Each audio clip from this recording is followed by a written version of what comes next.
모든 영상에 소개하는 내용들은 각자의 판단에 맡깁니다. 리 에이스 채널은 항상 모든 영상에 있어서 유료로 하는 것들은 신중하게 결정하시는 것이라고 말씀드립니다. 아울러 무료로 하는 것들 역시 각자의 판단으로 선택해서 결정하시는 점이라는 것을 강조드립니다. 안녕하세요, 리 에이스입니다. 자, 여러분들, 이번 시간은 파이코인을 하는 연령대가 어떻게 분포되어 있는지 살펴볼 겁니다. 그 외에도 이제 파이코인을 1파이당 가격, CCNS의 뉴스에 분석을 한번 살펴볼 건데, 여러분들이 파이코인에 대한 1파이 가격의 가치, 가격, 이런 것들은 다양하게 살펴보면 살펴볼수록 뭔가 생각의 폭이 넓어진다. 좀 이렇게 이해하시면 될 것 같아요. 그래서 이번 영상을 한번 끝까지 보시면서 과연 파이코인의 1파이 가치를 얼마로 책정을 했을지, 그리고 또 파이코인에 대한 다양한 소식들 한번 다뤄드릴 수 있도록 할 테니 영상 한번 끝까지 봐주시면 좋겠습니다. 자, 그러면 지금부터 시작해 보겠습니다.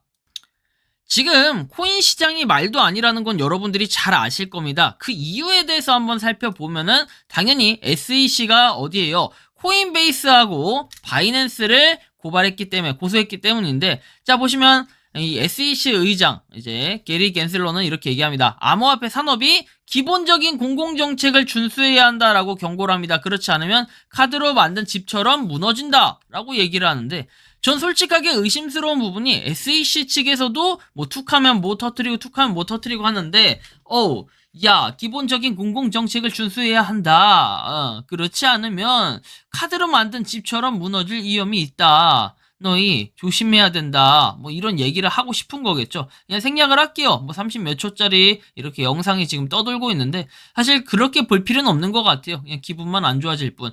자, 코인의 가격 많이 떨어졌습니다. 쫙 오르다가, 그쵸? 한 6월 7일 07시, 그러니까 어저께 오전까지는 그래도 다시 반등을 보이는 듯 했으나 다시 내려갔습니다. 그쵸? 자, 이 의미는 뭘까요? 앞으로도 더 떨어질 수 있다라는 신호를 보여주는 것 같기도 하지만, 뭔가 일단 거래량이 확연히 뭔가 줄어든 것처럼 보이지만 약간 늘어나면서도 뭔가 주춤하고 있는 이런 모습을 보이고 있습니다. 과연 여기서 어떤 식으로 다시 모양새가 바뀔지는 알 수 없지만 올라가기를 바라는 마음이겠죠, 다들.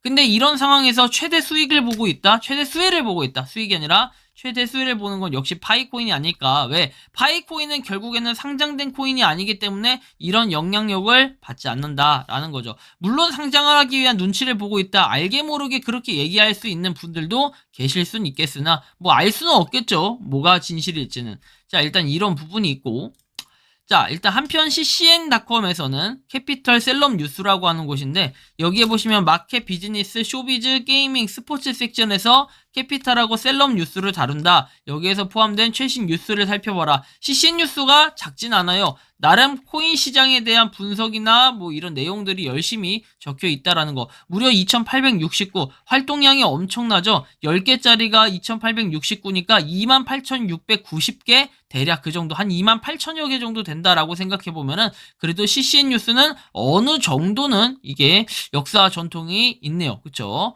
자, 여기에서 나온 내용에 보면은 파이코인 가격 예측이라고 합니다. 파이 네트워크 토큰은 대중의 상상을 압도하지만 출시될까요? 이렇게 분석을 한 내용이 있습니다. 자, 이 내용을 봤을 때는 여기 보시는 것처럼 모든 것이 끝나고 2023년 6월 5일 기준으로 만들어진 파이 네트워크 가격 예측 중 일부를 살펴봤다. 첫째, 코인덱스는 파이 네트워크의 가격 예측을 내놨는데 21달러에서 21.01달러로 약간 떨어졌다 해서 16개의 지표가 부정적인 신호를 보내고 11개의 지표가 강세 신호를 보내는 등 다소 약세였다.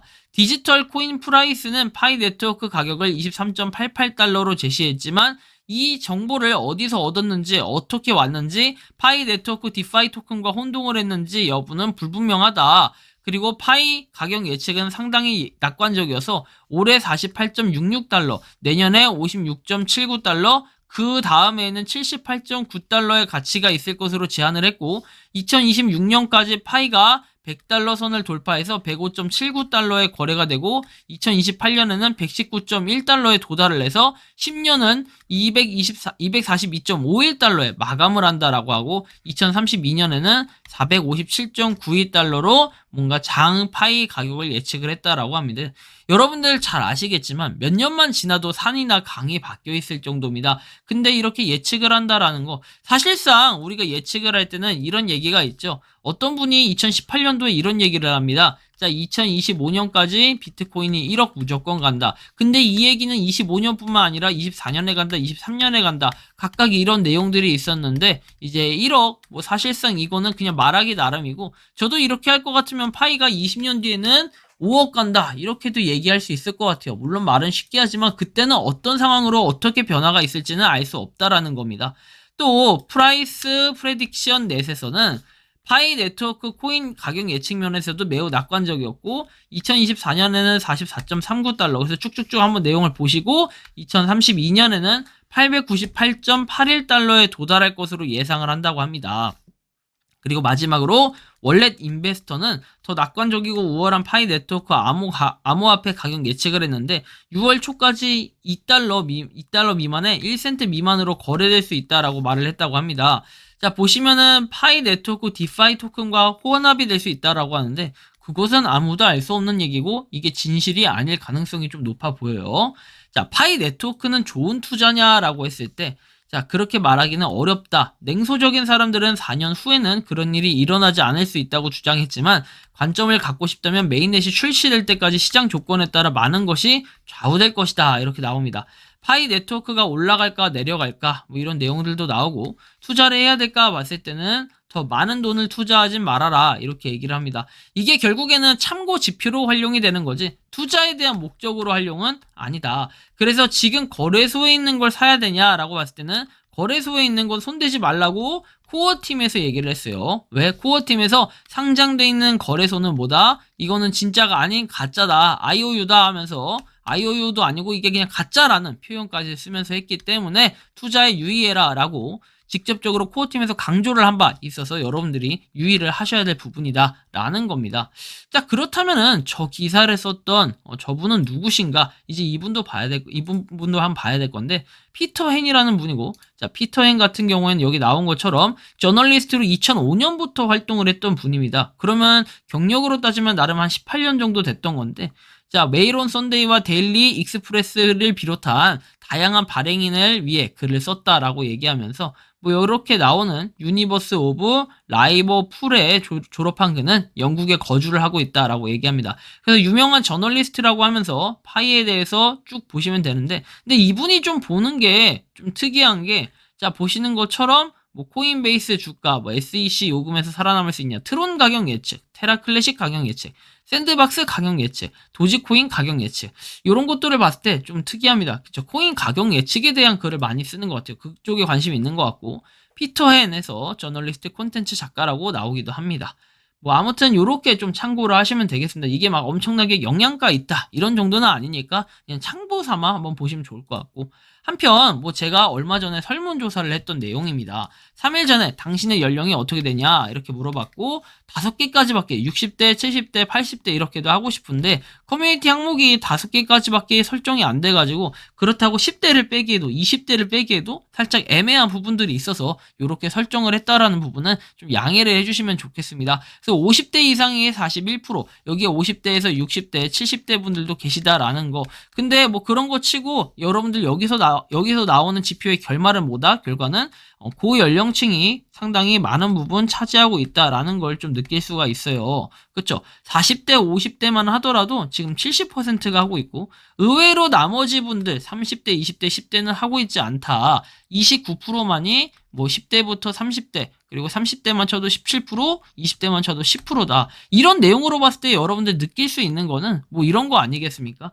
파이에 대해서 뭐 10대나 20대, 뭐 30대 분들은 10대, 20대 특히 그냥 사기다에 좀 가깝게 생각을 하지 않을까. 왜? 다른 사람들은 보면은 뭐 20대는 사실 돈 벌 것도 많고 할 일도 많고 이런 거겠죠. 뭐 대학생인 분들도 있고 군대에 있는 분들도 있고, 사실 이런 느낌 여러 가지 생각을 해보다 보면은 이 파이에 집중할 생각, 집중할 여유조차 없을 때가 아닐까 싶고요. 그 30대부터는 뭔가 그래도 파이에 대해서, 그 다음에 재테크라든지 요런 걸 좀 생각하는 연령대가 아닐까 이런 생각이 듭니다. 그래서 어떻게 보면 이 지표의 결과가 3,300명밖에 투표를 하지 않았지만 제가 느낄 수 있는 거는 10대 10대, 20대가 관심이 없다기보다는 아무래도 다른 내용의 설문조사를 하더라도 파이코인이 아니라 다른 앱테크라고 하더라도 여러분들이 잘 아시는 것처럼 10대, 20대 물론 많긴 하겠지만 요거보다는 조금 반대의 결과가 나올 수 있지 않을까 하는 생각은 가지고 있습니다. 하지만 그만큼 파이코인에 대한 관심도는 유독 40, 50대 분들이 굉장히 많다라는 거예요. 그렇기 때문에 뭐 이거를 갖다가 또 다단계다 이런 식으로 생각하시는 분들 계시겠지만 이거는 다단계라고 보기는 어렵다라고 이전에 설명을 드렸었습니다. 그래서 우리가 뭐 연령대가 중요한 건 아니지만 궁금해서 한 번도 요거를 조사했던 그런 곳이 없어가지고 제가 한번 조사를 해봤는데요. 뭐 이것이 완전히 100% 맞는 결과물은 아니겠죠. 대충 투표를 한 분들도 분명히 계실 수 있겠지만 거의 보면은 한 계정으로 투표를 했을 가능성이 높겠습니다. 자, 일단 결론적으로 봤을 때 우리가 파이코인 1파이당 가격과 뭐 연령대 이런 걸 쭉 봤을 때도 파이코인을 어떻게 보면은 중장기 홀더분들이 굉장히 많다라는 걸 좀 느껴볼 수 있습니다. 뭐 나이에 따라 차별이 아니라요. 여러분들이 잘 아시는 것처럼 파이뿐만 아니라 보통은 40대에서 50대 분들이 많이들 하시는데 이분들은 뭐예요? 미래가치 투자를 하시는 분들이 많아요. 그러다 보니까 제가 저번에 과거에 거래소 분석해드릴 때도 마찬가지지만 코빅 같은 거래소에는 연령대가 고연령대가 좀 많았어요. 그만큼 뭔가 미래가치 투자 이런 것들이 많았고 뭐 스테이킹이라든지 이런 거에 관심이 많으신 분들이 40, 50대 그 이상 분들이시고 뭐 20, 30대 같은 경우에는 약간 급전이 필요하신 분들 내가 빨리 빼야 돼 해가지고 약간 급등하는 거 있죠. 급등하는 거. 급등하는 코인. 이런 걸 건들다 보니까 아무래도 거래소도 약간 그런 뭐랄까 이 거래량이 많고 그 다음에 이 가격의 변동폭이 좀 어느 정도 있는 이런 좀 즐거움을 이제 추구하는 분들이 계셔요. 물론 이제 40, 50대 분들도 그런 분들이 계시긴 하지만 이 나이가 꼭 그런 참고 지표는 아니겠죠. 참고 지표라고 또 말하기도 어렵겠지만 보통 이런 식으로 돼 있다 보니까 아무래도 파이코인을 하기에는 10대 분들이나 20대 분들이 좀 적지 않을까. 만약에 10대 분들이 하는 분들이 계시다면은 파이의 가치를 보고 투자하신 분이다. 뭐 이런 분들도 일부 계실 수는 있겠지만 그것보다도 약간 반신반의하는 마음 또는 부모님이 하라고 해서 이렇게 하시는 분들이 좀 더 많지 않을까 이런 조심스러운 예상을 해봅니다. 여러분들이 생각하는 파이코인은 어떻습니까? 자유롭게 의견을 댓글로 남겨주시면 좋겠다라는 말씀 드리면서 이번 영상은 여기서 마치는 걸로 하겠습니다. 도움이 되셨다면 구독과 좋아요 알림 설정 부탁드리겠습니다. 리에이스였습니다. 감사합니다. 평소에 궁금하셨지만 내가 시도해보기 어렵거나 시간 낭비하고 싶진 않고 새로운 제보를 해주실 분들께서는 아래의 주소로 메일을 보내주시면 제가 해결해드리겠습니다. 단톡방은 유튜브 검색창에 소통창구를 개설했습니다를 검색해주셔서 확인하시면 됩니다. 아울러 채널 멤버십 가입 시 다양한 혜택을 누리실 수 있으니 참고해주시기 바랍니다. 시청해주셔서 감사합니다.